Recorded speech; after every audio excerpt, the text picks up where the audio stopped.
하나님의 말씀은 신명기 6장입니다.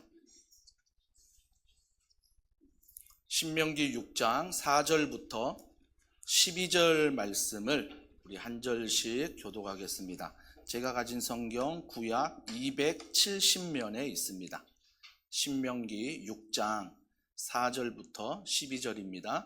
이스라엘아 들으라. 우리 하나님 여호와는 오직 유일한 여호와이시니 너는 마음을 다하고 뜻을 다하고 힘을 다하여 내 하나님 여호와를 사랑하라. 오늘 내가 내게 명하는 이 말씀을 너는 마음에 새기고 내 자녀에게 부지런히 가르치며 집에 앉았을 때든지 길을 갈 때든지 누워있을 때든지 일어날 때든지 이 말씀을 강론할 것이며 너는 또 그것을 내 손목에 메어 기호를 삼으며 내 미간에 붙여 표로 삼고 또 내 집 문설주와 바깥문에 기록할지니라. 내 하나님 여호와께서 내 조상 아브라함과 이삭과 야곱을 향하여 내게 주리라 맹세하신 땅으로 너를 들어가게 하시고 내가 건축하지 아니한 크고 아름다운 성읍을 얻게 하시며 내가 채우지 아니한 아름다운 물건이 가득한 집을 얻게 하시며 내가 파지 아니한 우물을 차지하게 하시며 내가 심지 아니한 포도원과 감람나무를 차지하게 하사 내게 배불리 먹게 하실 다 때에 같이요. 너는 조심하여 너를 애굽 땅 종 되었던 집에서 인도하여 내신 여호와를 잊지 말고. 아멘. 결혼은 참 아름답습니다. 그러나 더 아름다운 것은 결혼 생활이 되어야 됩니다. 많은 사람이 결혼을 준비하는데 결혼 생활은 준비하지 않고 소홀하다는 것입니다. 그러니까 결혼이 중요한 만큼 결혼 생활도 중요한 것입니다. 믿음도 마찬가지입니다. 내가 주님을 믿는 것도 중요하지만 믿음 생활이 중요한 것입니다. 교회도 마찬가지 아니겠습니까? 교회를 나오는 것도 중요하지만 교회 생활이 중요한 것입니다. 가정도 마찬가지겠지요. 한 가족인 게 중요하지만 또 가족 안에서 어떻게 생활하느냐가 너무나 중요하다는 것입니다. 근데 우리는 종종 이 중요한 것을 놓칠 때가 많습니다. 결혼했으니까, 교회 나가니까, 내가 믿으니까, 내가 직장에 나가고 있으니까 어느덧 이것만이 소중하다라고 생각한다는 것입니다. 하지만 그거조차 소중하지만 반드시 잊지 말아야 될 것은 삶이 있다는 것입니다. 생활이 있다는 것입니다. 가정의 달을 맞은 5월입니다. 우리가 5월에 반드시 기억해야 될 것은 한 가족으로 우리가 육적인 가족, 교회 안에서는 영적인 가족이잖아요. 한 가족으로 만나게 하신 게 감사합니다. 근데 더 감사해야 되는 것은 교회 생활입니다. 그 안에서 우리가 함께 정말 가족처럼 지내는 삶, 일상, 그 모든 여정들이 하나님 앞에 감사가 되어야 한다는 것입니다. 제가 어제 순장반을 녹음하면서 정말 가정에 대해서 제가 말씀할 때 아담과 하와 이 부부로 인해서 한 가정이 창세기에 출발했습니다. 얼마나 아름답습니까? 뼈 중에 뼈요 살 중에 살이라는 엄청난 프로포즈, 엄청난 아내를 향한 사랑의 마음을 표현한 아름다운 가정이었습니다. 그런데 죄가 들어오자 그 가정은 서로가 배반하게 되고 서로가 저주하게 되고 그 가정이 깨지기 시작한다는 것입니다. 그 깨지는 가정이 오늘까지 이어지고 있습니다. 우리들의 가정은 어떻습니까? 정말 결혼할 때 사랑했었고 누구보다 뜨겁게 사랑했었고 누구보다 같이 있고 싶어하는 우리가 그 마음으로 결혼하고 또 교회 안에서도 그렇게 신앙생활을 시작했습니다. 하지만 그 안에 시간이 지나면서 일상생활 안에 배신이 생기고 상처가 생기고 아픔이 있고 고통이 있다는 것입니다. 이게 오늘날 가정의 모습입니다. 그러면 이 가정의 모습을 어떻게 회복할까가 중요합니다. 우리 가정은 그렇지 않아 그렇게 말하는 게 아니라 있는 걸 없는 것처럼 감추는 게 아니라 드러내는 걸 부끄러워하는 게 아니라 그러면 이런 가정인데 어떻게 다시 복음 앞에 세울 수 있을까? 그 답은 의외로 간단합니다. 그 답은 바로 정말 주님께서 우리에게 예배소서 2장 14절에 말한 화평하게 하시기 위해서 그 둘을 하나로 만드신 사건, 그게 바로 십자가 사건이라는 것입니다. 우리의 가정이 왜 이렇게 서로 배반하게 되고 상처를 주고 고통 가운데 있을까? 이게 우리의 가정뿐만 아니라 교회가 왜 그럴까라고 생각해 보면 자꾸 우리는 둘로 나누려고 합니다. 나누어지려고 해요. 근데 그걸 하나로 만드신 분이 예수 그리스도, 십자가라는 것입니다. 십자가 사랑이에요. 그러니까 이 고통과 배반과 아픔 중에 있는 가정과 교회를 어떻게 회복할 수 있냐면 단 하나의 답은 십자가 사랑뿐이 없다라는 것입니다. 그런데 우리는 그걸 알고 있습니다. 십자가 사랑을 알고 있는데 그 십자가 사랑을 하기 싫은 것입니다. 왜 그럴까요? 내가 죽어야 되기 때문입니다. 내가 죽어야 되기 때문이에요. 그렇기 때문에 십자가 사랑을 알지만 하고 싶진 않는 거죠. 내가 죽는 게 아니라 너가 죽어야지. 내가 죽는 게 아니라 상대방이 죽어야 되는 것입니다. 그러니까 어때요? 그 안에 상처가 있고 그 안에 고통이 있고 그 안에 아픔이 있다는 것입니다. 그래서 정말 하나님이 아름다운 가정을 교회 안에서 공동체를 이끌어 가시려고 하는데 여전히 우리는 그 안에서 나 중심으로 살아가길 원하기 때문에 그 안에 상처와 고통이 끊이질 않습니다. 축복해야 될 가정이, 축복해야 될 교회 공동체가 여전히 긴장감 속에서 걸어갈 수밖에 없다라는 것입니다. 사랑하는 성도 여러분, 우리가 십자가 사랑으로 내가 죽으면요, 모든 문제를 상대방에게서 찾지 않습니다. 그 문제를 나에게 찾습니다. 혹시 지금 우리 가정에, 우리 교회에 이런 문제가 있는데 내가 어떤 위치에 있는 걸까? 나를 돌아보게 된다는 거죠. 이게 바로 십자가 사랑입니다. 그렇기 때문에 십자가 사랑은 나를 먼저 돌아보게 하고 그 나를 돌아보게 하는 십자가 사랑은 나를 겸손하게 합니다. 나를 겸손하게 하는 거죠. 그러면서 또 한 가지 그 십자가 사랑은요, 우리 안에 공감의 능력이 있다는 것입니다. 남편이 아파하면, 아내가 아파하면, 자녀가 아파하면 왜 아파할까? 공감할 수 있는 능력이 있다는 것입니다. 근데 많은 가정들을 보면요, 십자가 사랑이 없는 가정들은 공감하지 못합니다. 비교합니다. 야, 내 때는, 나 때는. 그러면서 뭐예요? 내가 살아갔던 시대와 지금의 시대를 비교합니다. 비교하면서 어때요? 하나도 공감하지 않습니다. 그래서 아내의 아픔이 뭔지, 그래서 남편의 아픔이 뭔지, 그래서 자녀의 아픔이 뭔지, 다락방에 가고 있지만 그 순장님의 아픔이 뭔지, 순원들의 아픔이 뭔지 전혀 모른다라는 것입니다. 왜요? 나 중심이기 때문에. 나 중심이기 때문에 전혀 공감하지 않는 그런 모습을 보게 됩니다. 여러분, 공감한다는 것은요, 그 아픔에 긍휼함이 생기는 것입니다. 그 아픔에 불쌍히 여길 수 있는 마음이 있다라는 거예요. 이게 공감하는 거 아니겠습니까? 예수님이 십자가에서 죽으셨던 것은 우리가 죄인 되었을 때 죽었다고 하셨습니다. 우리가 죄인 되었을 때 그 죄인의 아픔에 공감하셨기 때문에 예수님이 십자가에서 죽으신 것입니다. 왜요? 그 죄의 문제를 해결하기 위해서. 이게 바로 예수님의 십자가는 우리에게 공감하는 거거든요. 우리의 긍휼을, 우리에게 사랑을 베푸는 사건이라는 것입니다. 사랑하는 성도 여러분, 그래서요, 우리는요, 끊임없이 십자가 사랑 안에 비교하지 않습니다. 조급하지도 않습니다. 여유가 있습니다. 웃을 일 없어도 웃게 되는 것입니다. 감사할 일 없어도 감사하게 되는 것입니다. 왜? 그분이 십자가 사랑 안에서 모든 걸 다 이루셨다고 말하기 때문에, 그 예수님 안에서 믿음으로 걸어가기 때문에 우리는 십자가 사랑 안에 가정이, 우리 교회 공동체가 사랑 안에 걸어갈 수 있다는 것입니다. 사랑하는 성도 여러분, 참 어렵죠? 예수님을 내가 사랑한다는 것, 그 사랑을 안다는 것 어렵게 느껴집니다. 근데 5월 첫 주에 그 말씀 기억하십니까? 하나님이 여러분의 가정을 세우실 것입니다. 하나님이 우리의 부부를 이끌어 가시고, 하나님이 우리의 자녀를 이끌어 가실 것이고, 하나님이 이 교회를, 이 직장을, 이 나라를 이끌어 가실 것입니다. 그렇기 때문에 우리는 그분이 이끌어 가심을 믿고 걸어가는 것입니다. 걸어가는 거죠. 그래서 우리가 날마다 기억해야 됩니다.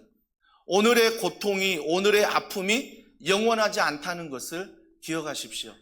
왜? 십자가 사랑 안에서 그 모든 죄를 이기고 우리를 구원하신 그 예수님이 이미 승리하셨기 때문에 지금은 고통이요, 지금은 아픔이요, 지금은 행복일 수 있지만 우리가 이것으로만 살지 않는 이유는 내 인생의 끝날에 그 십자가 사랑 안에서 우리에게 베푸신 구원이 있기 때문에 오늘도 광야지만, 오늘도 고통이지만, 오늘도 기쁨과 행복이 있을 수 있지만 오직 그분의 사랑을 의지하여 걸어갈 수 있다는 것입니다. 사랑하는 성도 여러분, 그래서 저는요, 여러분에게 도전합니다. 여러분의 일상의 모든 생활이 하나님 사랑의, 하나님 은혜의 재료가 되게 하십시오. 그래서 여러분이 교회 나온다고 만족하지 마시고, 그냥 결혼했다라고 만족하지 마시고, 내가 믿음이 있다라고 만족하지 마시고, 우리가 같은 가족이다라고 만족하지 마시고, 그 모든 감사함의 생활을 통해서 그 생활이 하나님께 감사의 재료가 되게 하는, 그래서 지금은 이런 아픔이 있고 고통이 있지만 긴 여정 가운데 하나님이 반드시 우리 가정을 지키시고 함께 하신다는 믿음, 이 믿음이 바로 우리 가정의 재료가 되어야 한다는 것입니다. 그러면서 신명기 6장은 우리에게 가장 소중한 말씀을 하고 있습니다. 그러면서 1절에 오늘 읽지 않았지만 가나안 땅을 허락하신 목적이 있습니다. 자, 1절입니다. 다 같이 읽습니다. 시작. 이는 곧 너희의 하나님 여호와께서 너희에게 가르치라고 명하신 명령과 규례와 법도라. 너희가 건너가지 차지할 땅에서 행할 것이니. 여러분 보십시오. 하나님께서 그들을 애굽에서, 노예에서 출애굽하셨어요. 노예에서 해방시켜 주셨습니다. 근데 노예에서 해방될 때 이스라엘 백성들이 원했던 건 뭘까요? 노예에서 해방돼서 바로 가나안에 들어가길 원했던 것입니다. 하나님이 약속한 땅, 하나님이 젖과 꿀이 흐른다는 땅, 그 비옥한 땅, 그 땅에 내가 애굽에서 나오면 바로 들어갈 줄 알았습니다. 그런데 하나님이 어떻게 하십니까? 그 하나님이 광야를 생활하게 하십니다. 광야를 걸어가게 하십니다. 여러분, 그 이유가 뭘까요? 몇 가지 이유가 있겠지요. 그들의 불순종 때문이기도 합니다. 근데 그들의 불순종의 원인이 무엇이었습니까? 여전히 애굽 생활의 노예 생활을, 삶을 버리지 못한 것입니다. 여전히 버리지 못해요. 여전히 하나님이 구원을 주셔서 내가 출애굽했는데 그 출애굽했을 때 여전히 나의 시선은 세상을 향해 있고, 여전히 내 생활 방식이 옛사람이에요. 세상적인 방법이라는 거죠. 그래서 주님이 광야라는 훈련 학교에 입학시키십니다. 광야를 통해서 철저히 애굽 생활의 노예 근성으로 살았던 것들을 버리라는 것입니다. 하나님을 의지하는 것, 하나님을 바라보는 것, 하나님을 믿는 것, 이걸 광야에서 훈련시키고 있다는 것입니다. 그 광야에서 훈련하면서 가나안 땅에 이제 들어가려고 하는데 신명기 6장 말씀을 주신 거예요. 여러분, 6장 말씀은요, 새로운 말씀이 아닙니다. 여러분이 구약 성경을 잘 읽어왔다면, 앞에 모세오경, 창세기, 출애굽기, 민수기, 레위기 다 읽었다면 이 신명기 말씀이 좀 의아할 수 있습니다. 왜 자꾸 반복하실까? 이미 하셨던 말씀인데 왜 또 신명기에서 반복하실까? 여러분 1절에 봤죠? 1절에 보면 명하신 명령과 규례와 법도라라고 말합니다. 아니, 이걸 광야에서도 말씀하셨는데 가나안 땅에 들어가기 전에도 여전히 말씀하고 있다라는 것입니다. 왜일까요? 답은 하나 아니겠습니까? 너희들이 그렇게 살지 못하기 때문입니다. 너희들이 그렇게 살지 못하는 걸 알기 때문입니다. 알기 때문에, 너희들이 실수하고 넘어질 걸 알기 때문에 이 말씀을 반복해서 계속해서 뭐예요? 들으라, 쉐마 이스라엘, 들으라 이스라엘, 계속해서 반복해서 말하지 않습니까? 반복해서. 사랑하는 성도 여러분, 우리는 오해합니다. 주님이 규례와 명령과 법도에 대해서 말하는 게 이걸 어기면 나에게 벌 주시려고, 그러나 오해합니다. 아니죠.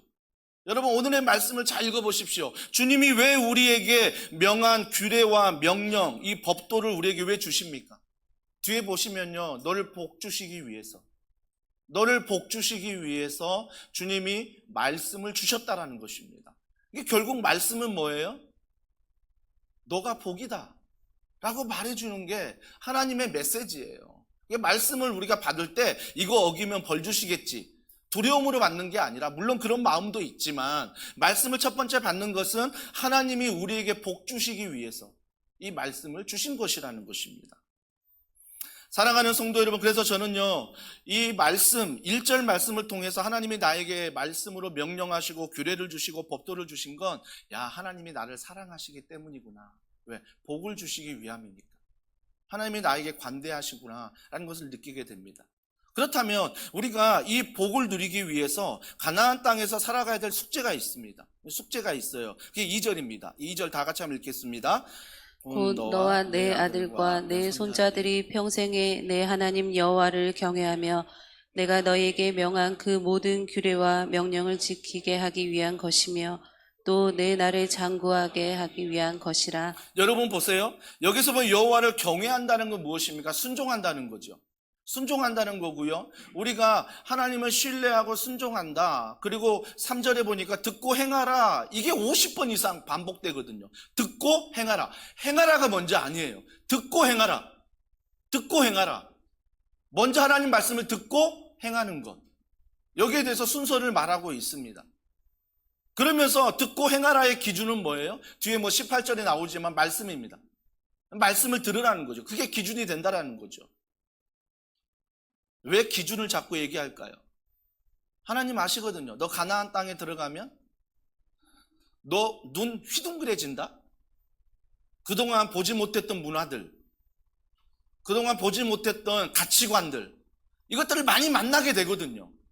많이 만나게 되면 내 안에 기준이라는 말씀이 없으면 좋은 게 돼버린다는 것입니다. 그건 내가 기준 돼버리는 거예요. 나에게 유익이 되는 것은 좋은 것이고 나에게 불이익이 되는 것은 나쁜 것이 되는 것입니다. 이게 모든 선악의 기준이 뭐예요? 내가 되는 거죠. 내가 선악의 기준이 되는 거죠. 그걸 주님이 아시기 때문에 가나안 땅에 들어가기 전에 기준, 말씀 들어라. 이 말씀대로 가나안 땅에 들어가면 행해라 라고 말씀하십니다. 주일 예배가 그런 시간 아닐까요? 우리가 듣습니다. 그리고 나눕니다. 그리고 듣고 나눈 것을 기준으로 삼습니다. 그리고 월요일부터 살아가는 것입니다. 왜요? 기준이 없으면 월요일부터 또 내가 원하는 것을 따라가거든요. 내가 좋아하는 것을 따라가거든요. 여전히 십자가는 싫어지는 것입니다. 왜? 내가 죽기 싫거든요. 내가 긍휼을 베풀기 싫거든요. 내가 먼저 용서하기 싫거든요. 여전히 십자가 사랑은 내 안에 기준이 안 되면 우리는 가나안처럼 들어가 똑같이 세상 사람들과 별반 다를 것 없이 살아가게 된다는 것입니다. 사랑하는 성도 여러분, 우리가 오늘 정말 주셨던 말씀의 핵심 가운데 4절이 너무너무 중요한 핵심이죠. 자, 우리 4절 말씀 같이 한번 읽어볼까요? 시작. 우리 하나님 여호와는 오직 유일한 여호와이시니. CTG에 보는 것입니다. 우리 하나님 여호와는 오직 유일한 여호와시다. 유일한, 오직 하나뿐인 하나님이시다. 여러분, 다른 종교를 보십시오. 다른 종교를 보면요, 포용이라는 이름으로, 관용이라는 이름으로 다신교를 주장합니다. 천주교 보십시오. 다 괜찮습니다. 기독교도 괜찮고 불교도 괜찮고 다 괜찮습니다. 다 괜찮은 거예요. 모든 신은 괜찮은 것입니다. 왜? 그 다 괜찮다는 기준이 뭡니까? 나에게 좋은 걸 주니까. 나에게 좋은 걸 줄 때 다 괜찮은 거예요. 근데 나에게 나쁜 것을 주면 뭐예요? 하나도 안 괜찮은 거죠. 다 싫은 거죠. 그래서 점점 보십시오. 종교가 없는 사람들이 점점 늘어나고 있습니다. 천주교, 불교, 기독교, 이 대표적인 세 가지 종교가 어느 정도 종교로서 한 나라의 자리를 잡는데 점점 시대를 보십시오. 무교가 많습니다. 이 세 종교도 다 싫다라는 것입니다. 왜? 나에게 이익을 안 주니까. 내가 원하는 대로 살고자 하는데 걸림돌이 된다라고 생각하니까. 그러니까 어느 종교가 많아져요? 나 자신의 종교가 많아지는 거죠. 여러분, 절대 무교는 무교가 아닙니다. 무언가를 믿고 있습니다. 무언가를 의지하고 있습니다. 그러니까 종교가 없는 사람은 없습니다. 모두가 다 종교를 가지고 있습니다. 어떤 사람은 돈의 종교를, 어떤 사람은 즐거움의 종교를, 여행을 다니고 캠핑을 다니고 여러 많은 종교는 다 가지고 있습니다. 그것만 하면 행복하거든요. 그것만 하면 기쁘거든요. 그래서 모든 사람은 종교가 없다고 말하지만 모든 사람은 종교를 가지고 있다라는 것입니다. 그 수많은 종교 중에 우리는 뭐예요? 하나님을 선택한 것입니다. 하나님을 믿는 것입니다. 물론 하나님이 먼저 선택하셨지만, 하나님이 불러주셨지만, 우리는 기독교라는 살아있는 종교, 그 하나님, 예수님 십자가의 은혜 아래 믿는 선택을 받은 사람들이라는 것입니다. 그래서 우리는요, 4절에 이야기했던 우리 하나님 여호와는 오직 유일한 여호와시다. 그분이 나의 하나님이시기 때문에 우리가 다른 것과 타협하지 않는 것입니다. 타협하지 않지만 결코 무례하지 않습니다. 다른 종교에 대해서, 무교에 대해서 무례하지는 않습니다. 물론 종종 어떤 분들의 무례함으로 말미암아 한국 교회가 다 무례한 줄 아는 분들이 계십니다. 아니요. 수많은 교회가, 수많은 목사님들이, 수많은 성도분들이 하나님을 유일한 하나님으로 믿고 있지만 무례하지 않습니다. 왜요? 예수님이 그렇게 하지 않으셨거든요. 예수님이 무례하지 않으셨습니다. 예수님이. 그러면서 5절에 이렇게 말씀하셨죠. 우리가 너무나 잘 알고 너무나 좋아하는 말씀. 자, 5절. 사랑하라 라고 말합니다. 사랑하라. 내 하나님 여호와를 사랑하라. 사랑하라. 잘 되십니까? 잘 되십니까? 쉬울 것 같지요? 정말 쉬울 것 같습니다. 예수님을 떠나서요, 남편을 사랑하라. 잘 되십니까? 너무 티내시면 안 됩니다. 아내를 사랑하라. 잘 되십니까? 내 자녀를 사랑해라. 잘 되십니까? 아니, 가족도 안 되는데 우리 교회 안에 더원사랑의 공동체 안에서 우리 부서 안에 있는 선생님을 사랑해라. 또 우리 부서 안에 있는 아이들을 사랑해라. 또 우리 다락방 식구들 만나면 서로 사랑해라. 여러분, 그게 쉽다라고 생각하십니까? 이 사랑은요, 정말 쉽다라고 말씀하신 분들은 아마 이런 기준이 있어서입니다. 내가 기대하는 기준이 있습니다. 남편을 향한, 아내를 향한, 자녀를 향한, 교회를 향한 기대치가 있습니다. 그런데 그걸 사랑이라고 착각하신 분들이 있습니다. 내가 남편에게 기대하는 게 있고, 아내에게 기대하는 게 있고, 자녀에게 기대하는 게 있습니다. 그 기대가 사랑이라고 착각한다는 것입니다. 근데 그 기대로 우리가 사랑하잖아요. 그 기대로 사랑하게 되면 어떤 사랑으로 흘러갑니까? 그 기대에 미치지 못할 때는 지옥입니다. 내가 기대했던 그 마음을 가지고 사랑을 하려고 하는데 상대방이 그 기대에 못 미칠 때는 지옥이 되는 것입니다. 고통이 되는 거죠. 아픔이 되는 것입니다. 여러분, 그거 아세요? 날마다 새로운 게 많은데 그 중에 대표적인 게 두 가지가 있다라고 합니다. 새롭대요. 첫 번째가 고통이래요. 아니, 이제는 좀 인생을 이렇게 살았는데 고통을 많이 겪어봤다라고 생각했는데 고통을 안다라고 생각하는데 고통을 만날 때마다 뭐예요? 새로워요. 너무 힘들어요. 너무 아파요. 어떻게 할 줄 모르겠어요. 이 정도 회사 다녔으면, 이 정도 내가 목회하고 교회 안에서 이 정도 신앙생활 했으면 고통이 오면 이제 좀 정답이 있을 것 같은데, 이제는 좀 쉽게 넘길 것 같은데, 몇 년을 살았는데도, 몇 년을 신앙생활 하는데도 고통이 찾아오면 어때요? 늘 새로워요. 늘 힘들고, 늘 아프고, 지옥이에요. 지옥이에요. 고통은요, 작든 크든 나에게 날마다 새로워요. 새로워요. 또 하나가 있습니다. 날마다 새로운 게 또 하나가 사랑이에요. 어떤 분들은 그렇습니다. 무슨 사랑이 새롭습니까? 아니요. 정말 예수님을 여러분 사랑하면요, 그 예수님 사랑, 십자가 사랑 안에서 매일매일이 새로워질 수 있다는 거 아십니까? 매일매일이 감사할 수 있다는 거 아십니까? 사랑하는 성도 여러분, 저는요, 결혼 생활 이제 29년 차입니다. 연애까지 하면 거의 35년을 아내를 만나고 같이 살아오고 있습니다. 그런데요, 감사한 건요, 뒤로 갈수록 더 사랑스럽다는 것입니다.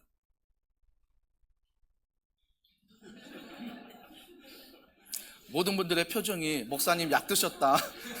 목사님 갱년기라 그래. 뭐 이렇게 얘기할 수 있을 것 같은데요. 제가 이 사랑에 대해서 이렇게 생각을 하면서 귀한 찬송가 하나를 제가 보게 됐어요. 그 찬송가가 뭐냐면 제가 가사를 좀 불러드릴게요. 이 십자가 사랑 안에서 아내를 보고 남편을 보고 자녀를 보고 교회를 봤을 때 사랑이 새로워지는 걸 말하는 거예요. 사랑이 새로워지는 사람, 예수님의 십자가 사랑으로 이런 찬양을 할 수 있습니다. 우와, 네가 나의 여자라는 게 자랑스러워. 기다림이 즐겁고 이젠 공기마저 달콤해. 이렇게 너를 사랑해. 세상이 힘들어 널 보면 마음에 바람이 통해. 이런 게 사는 거지. 이런 게 행복이지. 이제야 느끼게 됐어. 나는 온종일 우울해도 널 보면 머리에 햇빛이 들어. 이렇게 놀라운 게 사랑이지. 워워워. 머리부터 발끝까지 다 사랑스러워. 네가 나의 여자라는 게 자랑스러워. 무뚝뚝하던 내가 종일 내가 싱글벙글 웃잖아. 대체 내게 무슨 짓을 한 거야? 워워워. 그림자와 뒷모습까지 사랑스러워.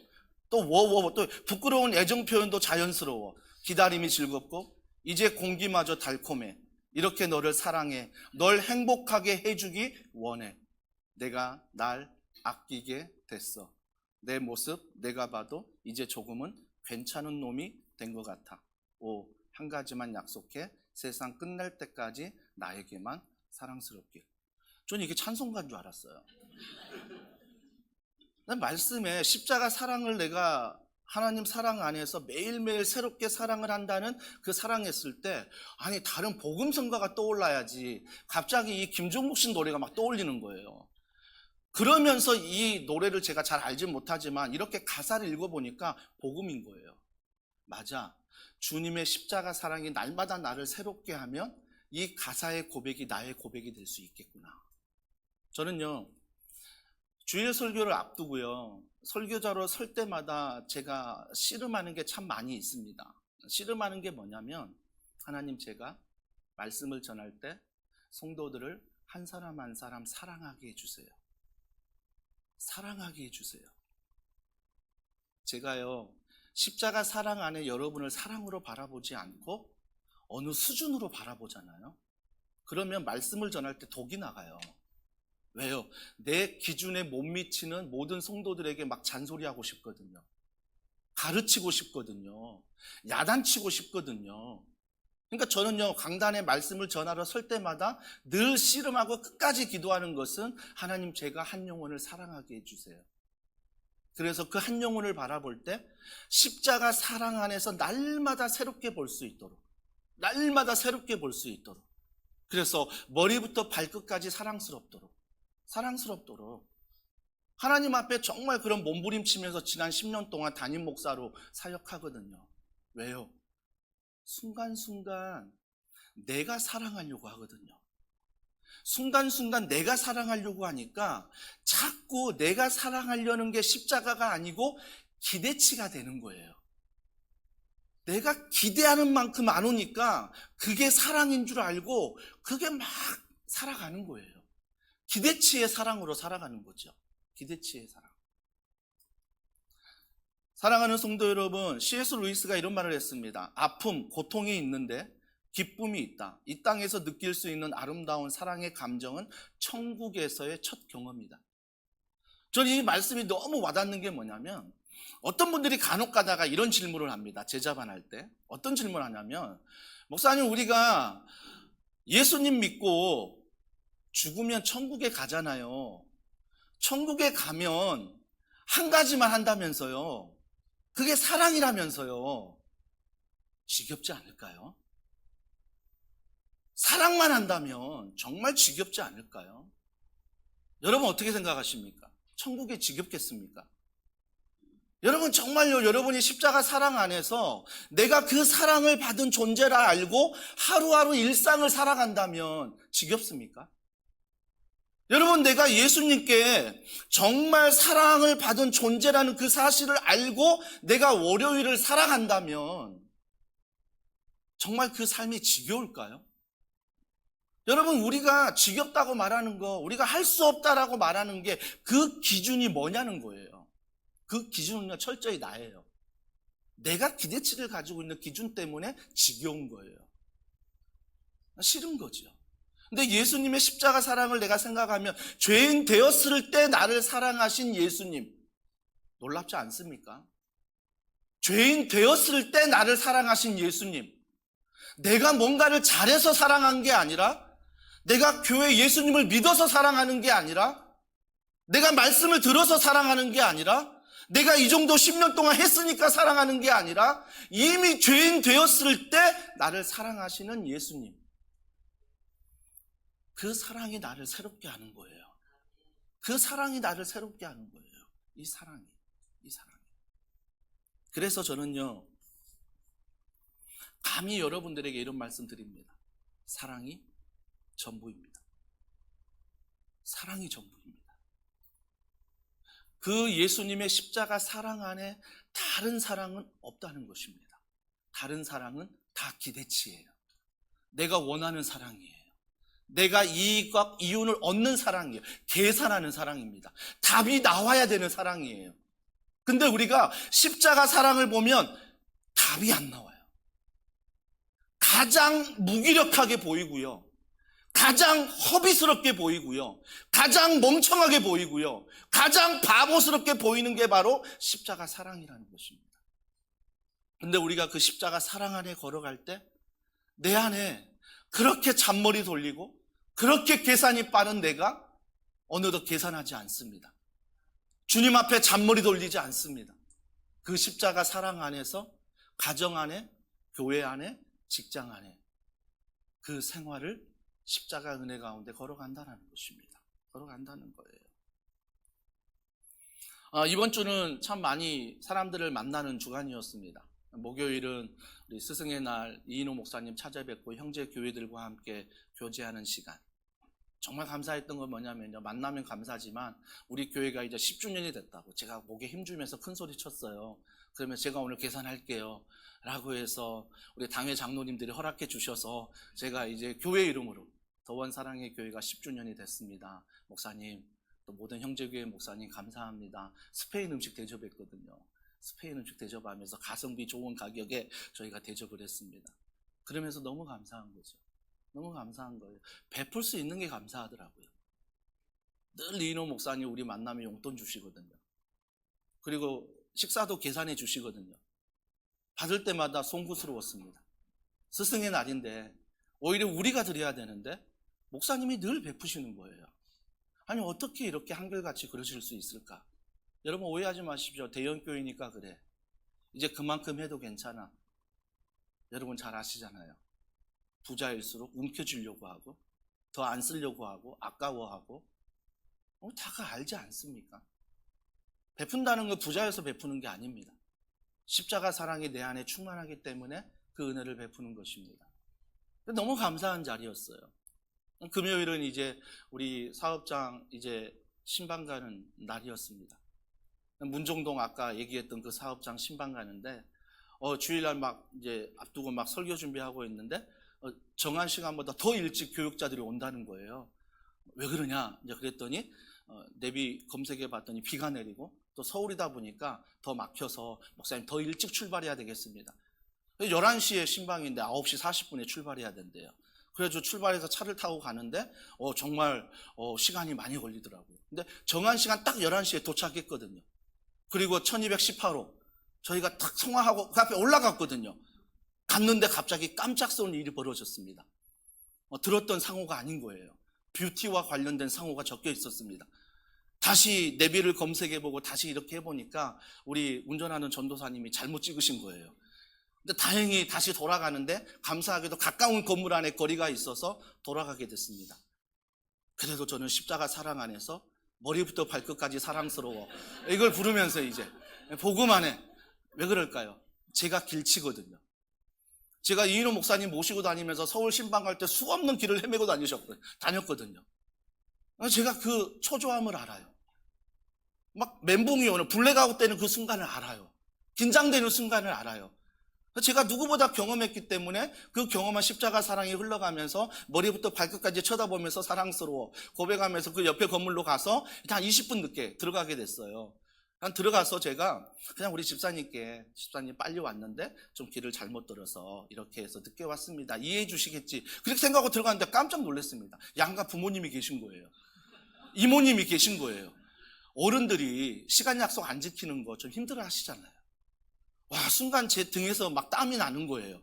집사님이랑 계셨으면 얼마든지 이해하고 서로 예배 드리면 되는데 양가 어른이 있고 이모님이 있고 다 소개하고 앉았는데 막 제가 당황스러운 거예요. 그래서 제가 설명드렸어요. 설명 하나하나 드리니까 감사한 게 뭔지 아세요? 그분들의 눈에 꿀이 떨어진다는 거예요. 그럼에도 불구하고 목사님과 전도사님과 교회 식구들이 와서 함께 예배 드리는 게 감사하다는 거예요. 이게 어떻게 가능할까? 내가 20분을 헤매다가 어쨌든 늦게 갔는데 20분을 계산해서 20분에 대해서 평가하거나 20분에 대해서 내 마음을 나누는 게 아니라 오히려 오신 거에 대한 감사, 함께 하심의 감사, 이게 뭘까를 제가 앉아서 곰곰이 생각해 보면 답은 하나예요. 십자가 사랑뿐이 없어요. 그분들이 저를 뭘 안다고 사랑하겠습니까? 십자가 사랑뿐이 없어요. 그래서 그 부모님들이 저한테 칭찬하는 건 오직 하나였어요. 목사님이 참 인자하게 생기셨다. 목사님이 참 말씀을 따뜻하게 전하신다. 그러니까 보이는 것으로 저를 칭찬할 뿐이지, 우리가 보이지 않는 그 십자가 사랑 안에서 우리는 관계가 있기 때문에 서로가 아는 거 아니겠습니까? 아는 거 아니겠습니까? 그러면서 돌아오는데 감사한 건 제가 새벽부터 이렇게 달려가다가 신방 예배 드리고 돌아오는데 이제 식사하고 3시쯤 이제 돌아오는데 제가 차에서 잠들었나 봐요. 잠들었는데 그 전에 잠들 때 이런 얘기했어요. 교역자 회의가 금요일마다 하는데 2시간을 회의하고 2시간을 밥을 먹어요. 그러니까 4시간을 소통하는 시간을 갖거든요. 근데 그렇게 하는데 제가 그 시간이 너무 즐겁지만 힘들다 그런 얘기하면서 잠들었나 봐요. 그러니까 깼는데 교회 앞에 온 거예요. 근데 우리 운전하는 전사님이 저한테 복음을 전한 거죠. 목사님 댁으로 모셔다 드리겠습니다. 그때 제가 회의해야지 이런 말 안 했어요. 아멘, 가자 집으로. 집에 가 쉬었어요. 저는요, 순간순간 이런 일이, 그들이 저를 배려해주고 제가 그들을 배려할 때 왜 이런 사랑이 우리 안에 있을까? 율법이 아니라, 세상에서 어떤 이익이 아니라 어떻게 이렇게 서로가 배려하고 서로가 사랑할 수 있을까? 절대 착각하시면 안 됩니다. 내가 잘해서가 아니에요. 내가 잘나서도 아니고요. 그분 안에 십자가 사랑이 있는 거예요. 그분 안에 십자가 사랑이 있으니 죄인 되었을 때 나를 사랑하신 그 은혜가 있기 때문에 그 은혜로 나를 바라보는 거예요. 그래서 뭐예요? 이해해 주는 거죠. 그래서 뭐예요? 용납해 주는 거예요. 그래서 용서해 주는 거예요. 그래서 그 사랑을 알기에 나도 또한 일상생활에서 그 십자가 사랑을 누리며 살아가고 싶다. 이게 도전이 되는 거죠. 도전이 되는 거예요. 여러분 초대교회 잘 아시죠? 우리가 흔히 찬양하고 기도할 때 주님 초대교회로 돌아가게 하여 주시옵소서 이런 기도 많이 하잖아요.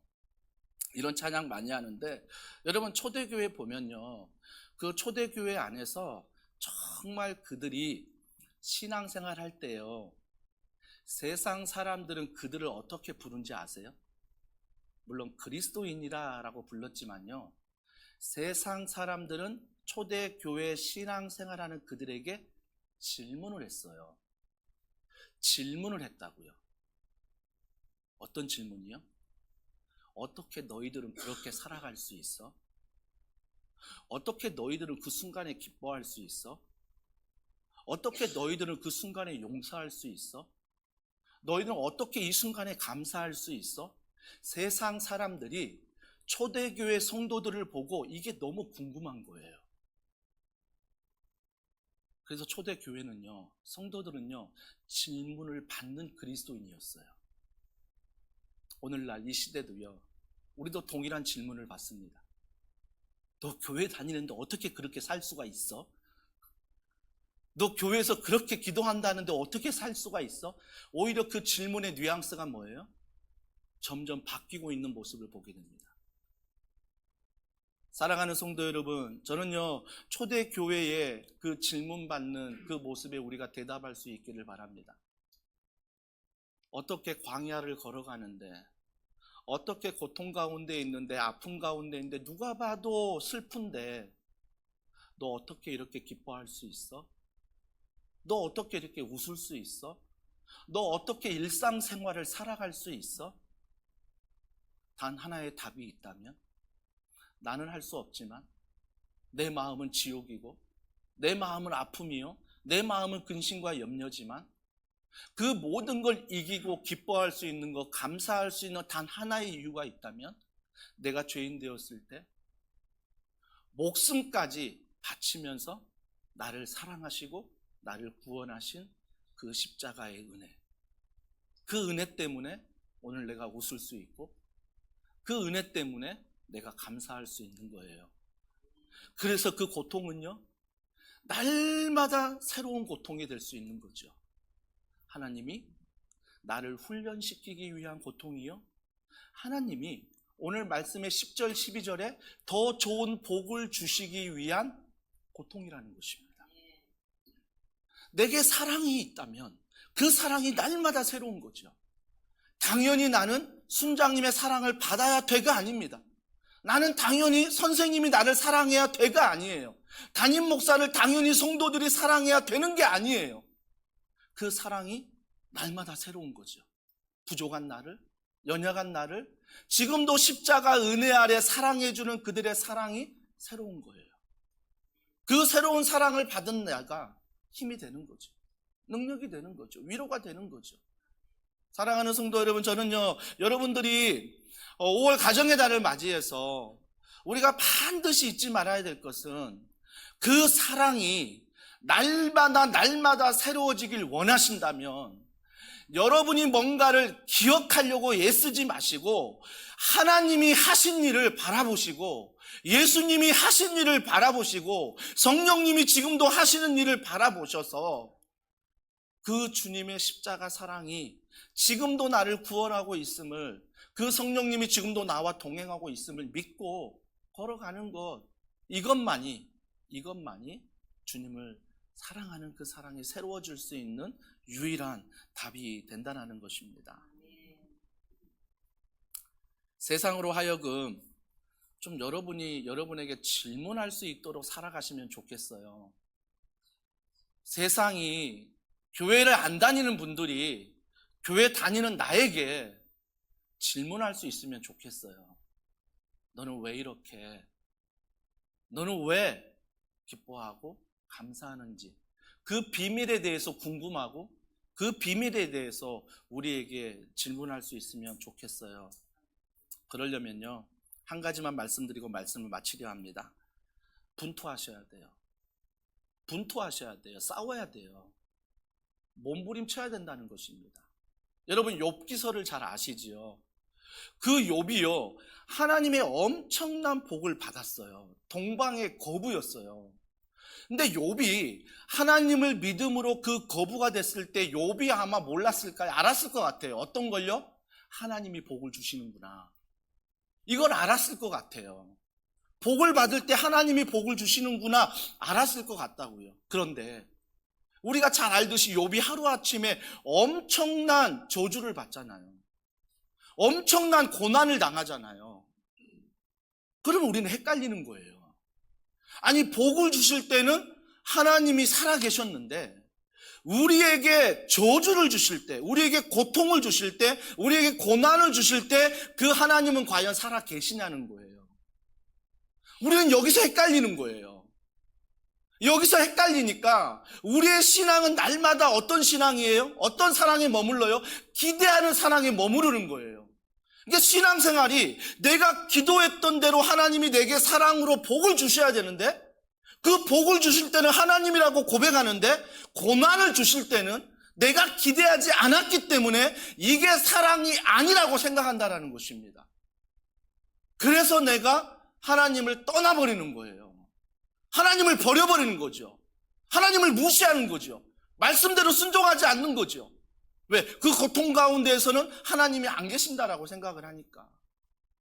여러분, 욥은 정말 하나님 사랑을 받으면서 그가 정말 고통 가운데 미칠 것 같았거든요. 아내마저 저주했잖아요. 친구들마저 저주하잖아요. 너무 미칠 것 같거든요. 죽을 병에 걸렸잖아요. 하루하루 기왓장으로 자기의 몸을 긁어야 되는 엄청난 고통 가운데 살아갔거든요. 근데 그가 욥기 16장 19장을 보면요, 정말 그가 지금의 고통과 고난이 있지만 반드시 하늘의 하나님은 살아계신다는 믿음을 가지고 기도했어요. 그러니까 반드시 하나님은 살아계신다는 이 믿음의 결단을 가지고 몸부림쳤다고요. 분투했다고요. 사랑하는 성도 여러분, 아브라함도 마찬가지 아닙니까? 이 아브라함도요, 얼마나 분투했습니까? 아니, 하나님이 25년 기다리기 위해서 아들 주신다고 25년 지났거든요. 그때서야 아들 주셨거든요. 근데 아들 주셨는데 그 다음날 뭐라고 말씀하세요? 아들 바치래요. 이 얘기하면 안 돼요. 미칠 일이지요. 아니, 25년을 기다려서 주신다고 기다렸다가 아들을 받았는데 그 아들을 다시 바치라고 하니까. 근데 바치라고 했는데 정말 어떻게 했어요? 아브라함 아침 일찍 떠나요. 정말로 그 아이를 포승줄로 묶어가지고요, 번제물로 올려가지고 어떻게 칼을 들었다고요. 이미 아브라함 마음엔 뭐예요? 이삭을 죽였어요. 아들을 죽였다고요. 이미 죽였어요. 그런데도 뭐예요? 그 하나님이 그 순간에도 살아계심을 믿고 분투하고 있는 거죠. 히브리서 말씀은요, 이 아브라함의 행위를 가지고 뭐라고 말하세요? 아브라함이 자기 아들을 죽여도 자기 아들 이삭을 다시 하나님이 살리실 것을 믿었다라고 말해요. 이걸 부활이라고 말하죠. 근데 우리가 아브라함 입장이 돼보자고요. 아브라함 입장이 되면 이 아들을 죽일 때 하나님이 살아나게 하실 거야라는 부활의 신앙이 있었을까요? 아니, 그때는 예수님이 아직 부활하기 전이시거든요. 그러면 아브라함이 아들을 주시고 아들을 죽일 때 어떤 마음이었을까? 아들 줄 때도 하나님은 살아계셨고요. 아들을 바치라고 해서 죽일 때도 하나님은 살아계신다는 믿음이 있었던 거예요. 그 믿음이 하나님을 향한 사랑을 새롭게 한 거예요. 아들을 주셔서 하나님의 새로운 사랑을 경험하고 아들을 죽여서도 하나님의 사랑을 경험하는 거예요. 이게 날마다 새로운 거예요. 하나님의 사랑이 날마다 새로운 거예요. 근데 우리는 이 말씀을 오해하시면 안 돼요. 아브라함이 다시 살리실 걸 믿는 그 믿음, 부활의 믿음, 그걸 가지고 탁 죽였다. 그래서 다시 살아날 거다. 물론 그런 믿음이 있을 수도 있겠죠. 하지만 제가 더 좋아하는 해석은 그 아들을 주셨어도 하나님은 살아계셨고 그 아이들을 죽이라 해서 칼을 들고 죽였어도 하나님은 살아계신다는 그 믿음, 이 믿음의 분투.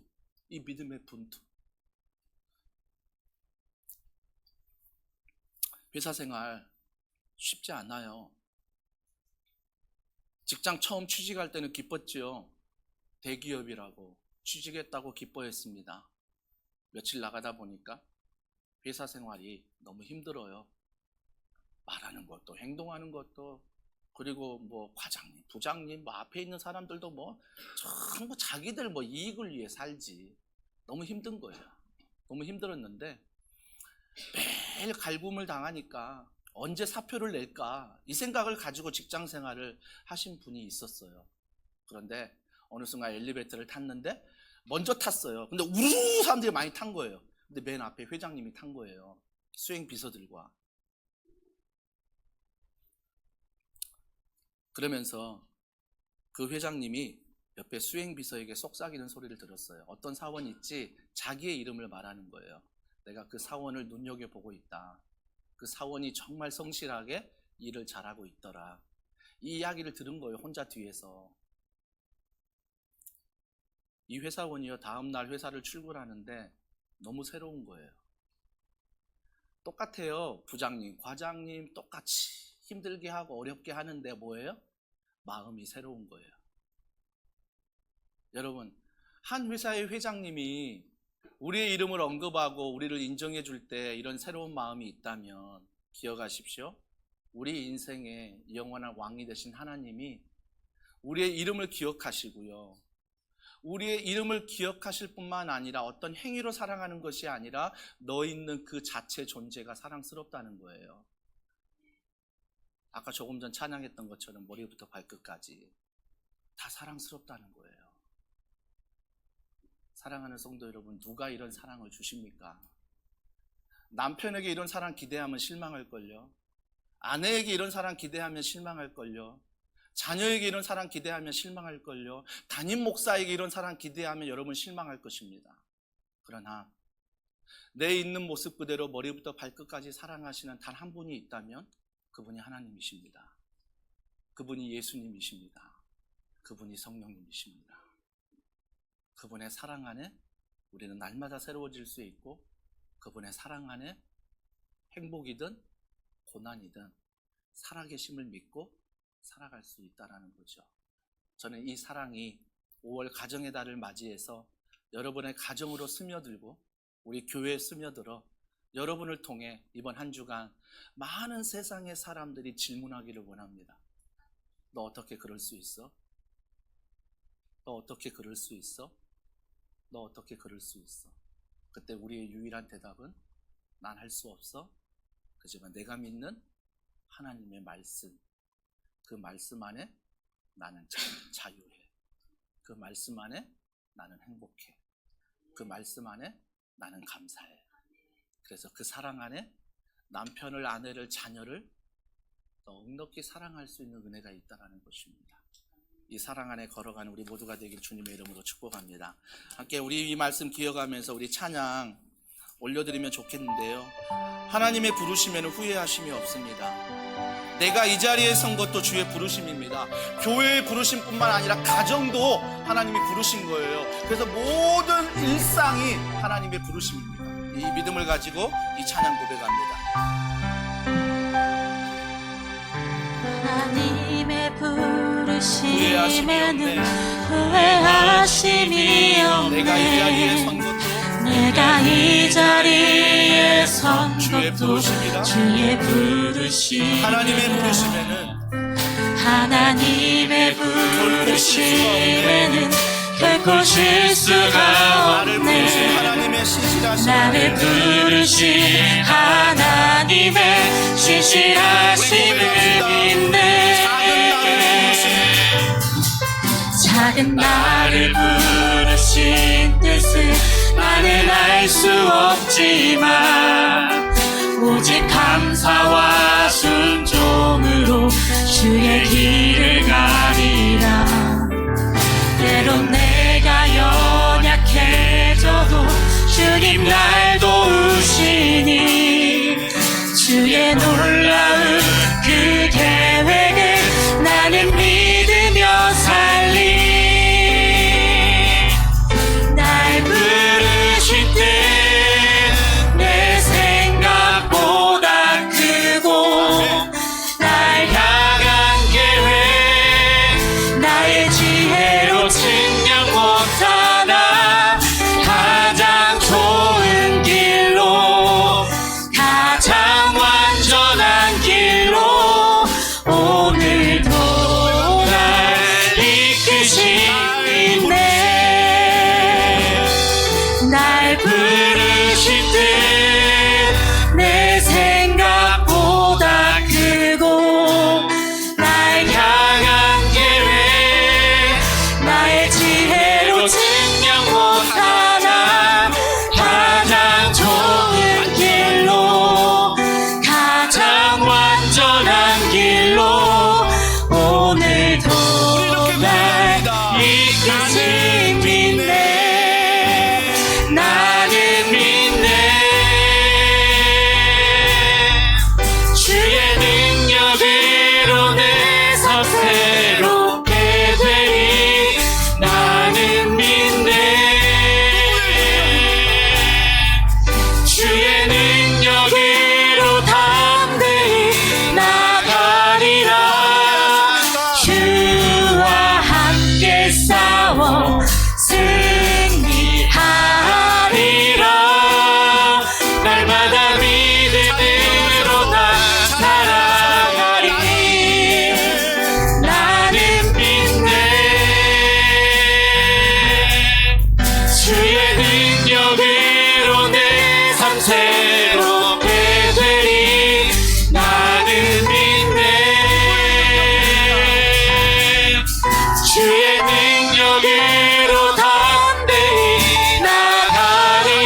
원합니다. 우리 기도하실 때 우리 이렇게 선포하십시오. 하나님은 완전하십니다. 하나님은 모든 걸 아십니다. 하나님은 가장 좋은 길로 나를 인도하십니다. 하나님, 이 믿음 안에 이번 한 주간 살게 하여 주시옵소서. 나의 기대치가 아니라, 나의 수준이 아니라, 있는 모습 그대로 나를 사랑하신, 죽기까지 사랑하신, 세상에서 바라보고 미련한 방법으로, 가장 바보스러운 방법으로 우리를 사랑하신 그 십자가의 영원한 사랑, 우리가 그 사랑을 기억하며 우리의 가정을, 우리